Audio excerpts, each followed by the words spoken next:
বাদল একজন চাষি। তার যেটুকু জমি আছে তা চাষ করে কোনো রকমে সংসারটা চলে যায়। কিন্তু এবছর প্রচন্ড বৃষ্টিপাত হওয়ায় তার চাষের ফসল সব ডুবে নষ্ট হয়ে যায়। কদিন ধরে মুষলধারে যেমন বৃষ্টি নেমেছে তেমনি বজ্রপাত শুরু হয়েছে। এমনই একদিন সকালে বাদলের স্ত্রী বাদলকে বলল, তুমি কি গো, সে কবে থেকে বলছি মেয়েটা আমার চিংড়ি খেতে চাইছে, তুমি তো যেন কথাটা কিছুতেই কানে তুলছো না। কানে তুলেও আর কি বা করবো গিন্নি বলো, চিংড়ি মাছের যে দাম আর আমাদের যে অবস্থা, চিংড়ি খাওয়া মানে স্বপ্ন দেখা। তবু চেষ্টা করতে তো পারো একবার নাকি? মেয়েটা আমার রাতে না খেয়ে ঘুমিয়েছে। আচ্ছা, বৃষ্টিটা একটু কমুক, তারপর নদীতে গিয়ে দেখি কোনো চিংড়ি পাই কিনা। কিছু সময় পর বৃষ্টি কম হলে বাদল তার স্ত্রীকে ডেকে বলল, গিন্নি, ও গিন্নি, ঘর থেকে জালটা এনে দাও দেখি। বাইরে বৃষ্টিটা তো কমলো, এইবার নদী থেকে ঘুরে আসি। এই নাও তোমার জাল, তুমি ফিরে এলেই দুপুরে রান্নাটা বসাবো, বুঝলে? যদি কিছু চিংড়ি পাও তবে আর চিংড়ি মাছের বড়া তুলবো, আর সাথে খিচুড়ি। আচ্ছা আচ্ছা, বেশ।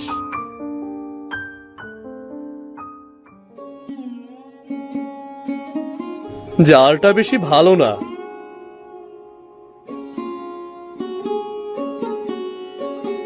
জালটা বরং এখানেই ফেলি। বাদল বেশ কিছু সময় নদীতে জাল ফেলল, কিন্তু তার জালে কোনো মাছ উঠল না। না, একটা চিংড়িও তো জালে বাঁধলো না।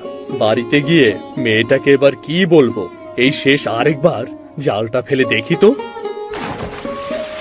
না, এবারও একটা মাছও জালে আসলো না। সেই সকাল থেকে জালটা টানছি। হায় সৃষ্টিকর্তা, তুমি তো একটা চিংড়ি অন্তত মেয়েটার জন্য জালে দিতে পারতে।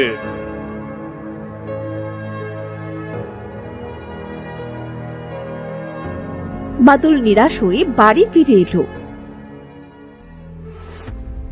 কি গো, ফিরলে বুঝি? কই চিংড়ি কই? ওমা, একটাও চিংড়ি পাওনি বুঝি?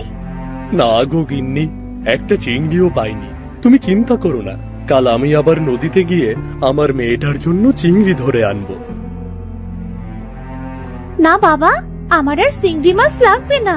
তোমার আগে অনেক টাকা হোক, তারপর না হয় আমরা রোজ চিংড়ি খাবো। কিরে দাদা, বাবাকে বল না। হ্যাঁ বাবা, তোমার কষ্ট করে নদীতে আর চিংড়ি ধরতে হবে না।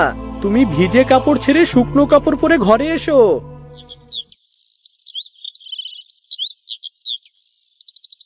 পরদিন মায়া তার ভাই রাজুকে গিয়ে বলল, কিরে দাদা, বই পড়ছিস বুঝি? হ্যাঁ রে বোন, আয় বস এখানে। দাদা জানিস, আমার না আবারও চিংড়ি খেতে খুব ইচ্ছে হচ্ছে। চল না দাদা, আজ তুই আর আমি গিয়ে নদী থেকে কিছু চিংড়ি ধরে আনি। না না বোন, এখন তো নদীতে ভরা পানি, কোনো চিংড়ি পাওয়া যাবে না। শুনেছি বটতলার নিচে যে ফেলানো গর্তটা আছে না, তাতে নাকি অনেক চিংড়ি আছে। চল আজ একবার গিয়ে দেখে আসি। আচ্ছা দাদা চল, তবে মাকে কিন্তু বলা যাবে না, বললে তো যেতে দেবে না। চুপি চুপি বের হতে হবে। তারা দু ভাই বোন বাড়ি থেকে বের হয়ে রাস্তা দিয়ে হাঁটতে লাগলো। এই দাদা, যদি অনেকগুলো চিংড়ি মাছ পাই তবে চিংড়ির বড়া, চিংড়ির শুটকি, চিংড়ির মালাইকারি আর চিংড়ি ভাজা দিয়ে এই মেঘলা দিনে মাকে বলবো খিচুড়ি রান্না করতে। আচ্ছা বেশ, আগে চিংড়িগুলো পেয়ে তো নেই, তারপরে না হয় ওই পদের কথা ভাববো, বুঝলি? ওই দেখ দাদা, সেই জায়গায় চলে এসেছি আমরা। এবার জালটা জলদি করে ফেল, দেখি কতগুলো চিংড়ি ওঠে। রাজু গর্তটিতে জাল ফেলে টানতে লাগলো। এদিকে আকাশ মেঘলা হয়ে চারপাশে ঝড় বইতে শুরু করলো। এই দাদা, তাড়াতাড়ি জাল টান, দেখ ঝড় বইছে, এখনই বৃষ্টি শুরু হবে। আরে জালটা তো আসছে না, মনে হচ্ছে কোনো কিছুতে আটকে পড়েছে। এবার কি হবে দাদা? দেখ বৃষ্টি নামা শুরু করলো যে। এই তো জালটা ছাড়ানো গেছে, তাড়াতাড়ি চল বোন, ওই বট গাছের নিচে গিয়ে দাঁড়াই।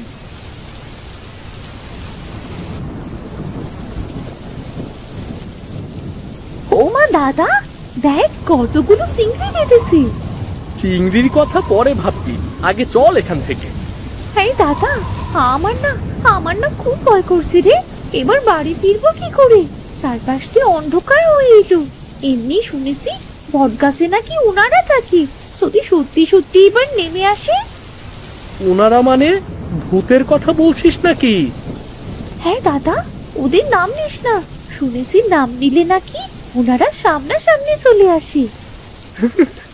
আরে ধুর পাগলি, কে বলেছে তোকে এসব কথা? আমাদের কিচ্ছু হবে না।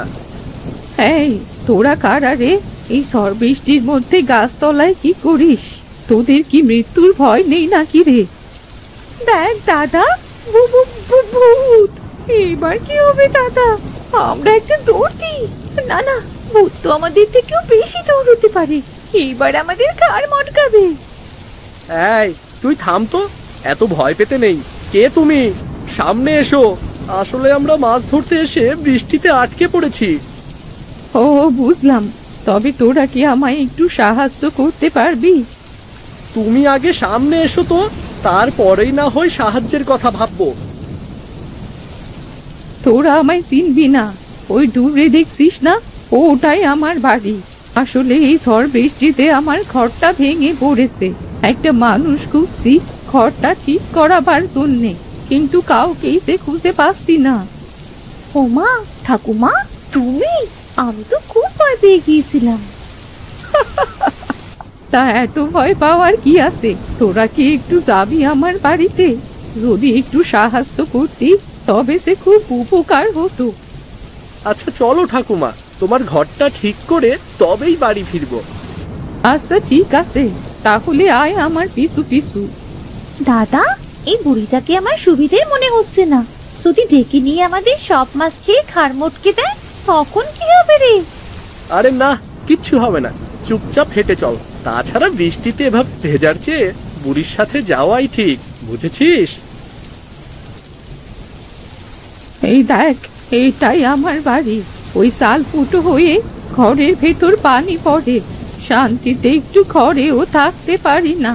চালের উপরে উঠে চালটা একটু ঠিক করে দিবি?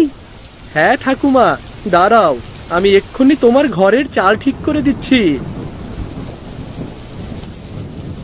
ঠাকুমা, এবার দেখো তো তোমার ঘরে জল পড়ে কিনা।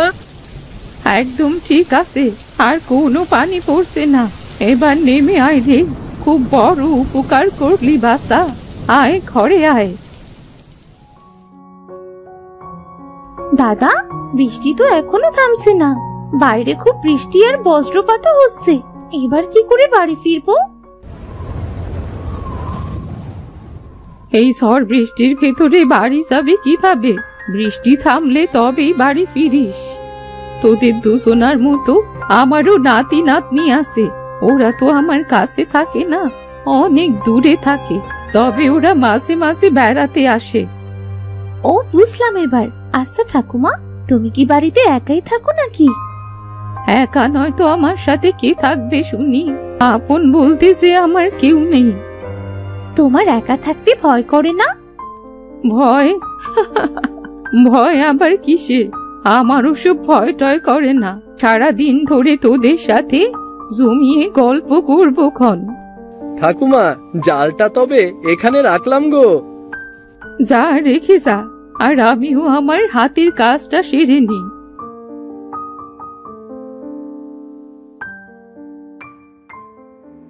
দাদা, এই দাদা, দেখ না, চালে যে একটাও চিংড়ি নেই। আমাদের চিংড়িগুলো সব গেল কোথায়? চিংড়িগুলো নিয়ে তোদের চিন্তা করতে হবে না রে। আমি সব চিংড়ি ভেজে রেখেছি, সাথে তোদের জন্যে খিচুড়িও রান্না করেছি রে। খিচুড়ি আর চিংড়ি ভাজা? ইস, আমার তো জিভে এখনই জল চলে এসেছে। এত কিছু তুমি কখন করলে গো ঠাকুমা? তা তো করেছি তোরা যখন গোসলে গেলি। খুব ভালো করেছো। এমনিতেই এত বেলা অবধি চিংড়িগুলো থাকলে নষ্ট হয়ে যেত। হ্যাঁ, এই জন্যেই তো চিংড়িগুলো ভেজে রাখলাম। চল, এইবার খাবি চল। কতগুলো চিংড়ি ভাজা! আমাকে কিন্তু পেট ভরে চিংড়ি খেতে দিতে হবে। বেশ বেশ, তোর যা লাগে তুই তাই খা। ঠাকুমা, তোমার হাতের রান্নার কি স্বাদ গো, যেন অমৃত খাচ্ছি।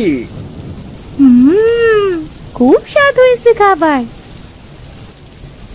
দাদা, বাইরে তো ঝড় বৃষ্টি কমলো না, এবার বাড়ি ফিরবো কি করে? প্রায় যে সন্ধে হয়ে এলো। আজ আর তোদের বাড়ি যেতে হবে না, তোরা বরং কাল সকালে বাড়ি চলে যাস। কিন্তু মা বাবা যে বড্ড চিন্তা করবে। সে একটু করুক, কাল সকাল সকাল উঠে বাড়ি ফিরে যাস।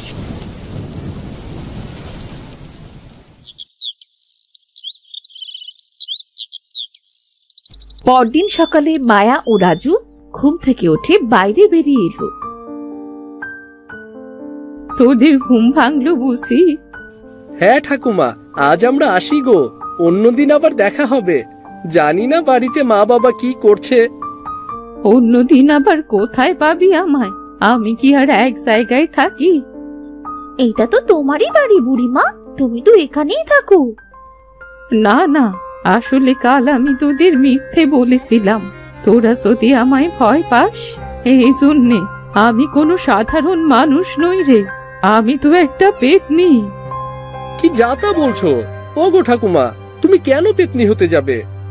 মিথ্যে কথা বলছি না গো বাসা। আমি আমার রূপে ফিরলে তোরা আবার ভয় পাবি না তো? তুমি তো অনেক ভালো ঠাকুমা, তোমায় দেখে ভয় পাবো কেন? আচ্ছা বেশ, তবে দেখ তাহলে। এবার বিশ্বাস হলো তো আমি যে পেতনি? হ্যাঁ, তা তো হলো, কিন্তু তুমি পেতনি হয়েও এত ভালো কেন? আর আমাদের এ বাড়িতেই বা কেন নিয়ে এলে? আসলে কাল তোদের দু ভাই বোনকে ওভাবে ভিজতে দেখে আমার খুব মায়া লাগছিল, আর তাই তো তোদের মানুষ রূপে তোদের এই বাড়িতে নিয়ে আসি। তুমি খুব ভালো গো ভূত ঠাকুমা, তুমি ভূত হয়েও আমাদের কত যত্ন করলে। এই নে, এই কৌটোটা রাখ। এটা কিসের কৌটা গো ভূত ঠাকুমা?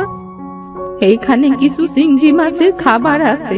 এই খাবার থেকে এক চিমটি যদি নদীর জলে দিস, তবে সেখানে অনেক বড় বড় চিংড়ি এসে হাজির হবে। এটা মায়াবী চিংড়ি খাবার। সেই চিংড়ি বিক্রি করলে দেখবি তোদের সংসারটাও দিব্যি ভালোভাবে চলে যাবে। এতটুকু খাবার? এতটুকু খাবার তো কি হয়েছে, সারা জীবনেও এই খাবার ফুরোবে না গো। এই কৌটোটাকে ধর। তোমাকে অনেক ধন্যবাদ গো ভূত ঠাকুমা, আজ আসি তাহলে আমরা।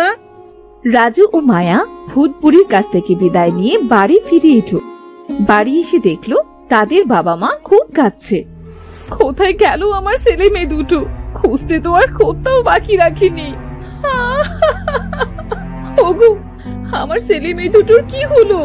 ওরা কি আর কখনো ফিরবে না? মা, তুমি এত কাঁদছো কেন? এই দেখো মা, আমরা ফিরে এসেছি। তোরা তোরা এসেছিস? কোথায় ছিলি কাল থেকে? সে অনেক লম্বা ঘটনা মা, দাদার কাছ থেকে শুনে নাও। দাদা, দাদা বল না বাবা মাকে।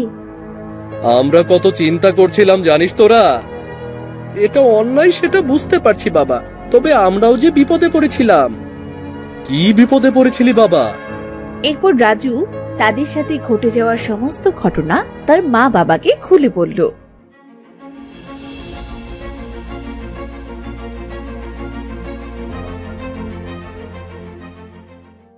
ইস, যদি তোদের কিছু হয়েছে তো তাহলে কি করতাম আমরা? কিছু হয়নি তো মা।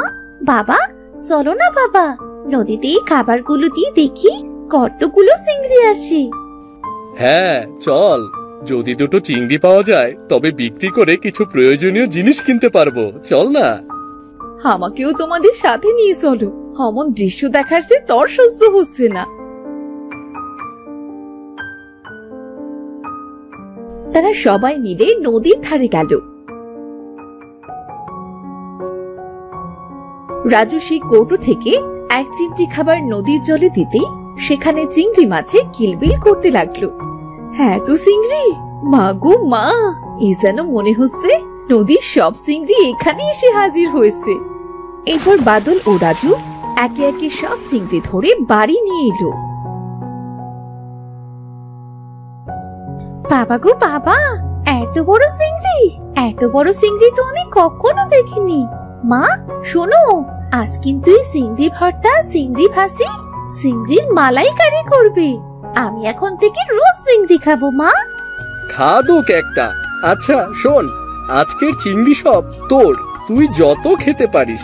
তুই খেয়ে থাকলে তবেই হাটে নিয়ে যাব, বুঝলি? কি মজা, কি মজা, মায়া খাবে সবগুলো চিংড়ি ভাজা।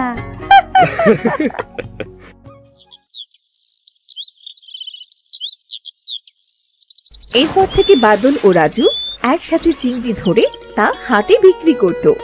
দেখতে দেখতে তাদের সমস্ত অভাব দূর হয়ে গেল এবং তারা